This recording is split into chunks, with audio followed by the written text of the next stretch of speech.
Good afternoon, this is Dr. Robert Cohen. We're here with Ronald, and we're here to demonstrate a new use for Sculptra. Sculptra is a polyallolactic acid. It's a product that we use for facial rejuvenation when people lose fat in their face due to diseases, illnesses, or just aging.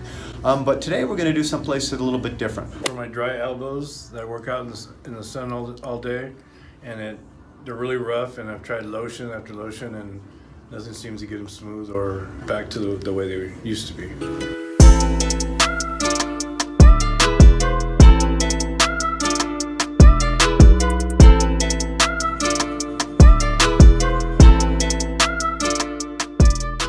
Done is we've injected about 1.5 to 2 cc's into this area, which you can see is a little bit discolored.